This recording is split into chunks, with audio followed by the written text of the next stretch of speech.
nin reermi ah ayaa marayay meel buur agteeda ah. Wuxuu buurta hoosteeda ku arkay nin waayeel ah oo indhala, waxaana odayga jirkiisa ka muuqday inuu qabo cudurro aad u badan.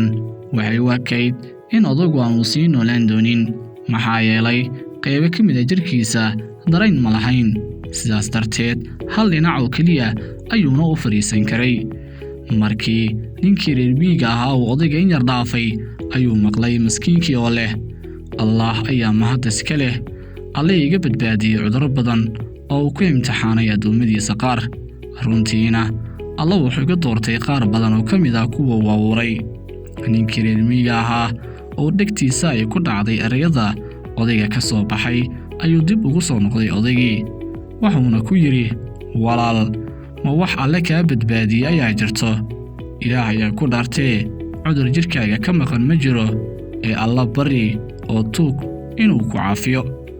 Odaygii jirnaa isagoo dhinac isku tiirinaya, ninkii ayuu ugu jawaabay, walaal, haddaan haysto qalban qaashican walisaanan daakiran, taa oo loola jeedo qalbi cabsi badan oo khushuucaya, Allana ku xiran, iyo carab mar walba Alle xusaya, maxaa kaloo iga maqan? Dunida qiimaheedu waa intaa, waaba intaasoo keliya. Intaasna dad hiisan ayaa jira. Erayadan ayaa beddelay ninkii reermiyiga ahaa oo ahaa nin diintaana ku fiicnayn. Ninkii reermiyiga Alle subxaanahu wa tacaala ayuu toobad keenay oo dembi dhaaf u weydiistay. Muddadaas kadibna wuxuu ahaa nin inta badan Alle ku xiran, Allana mar walba xusa.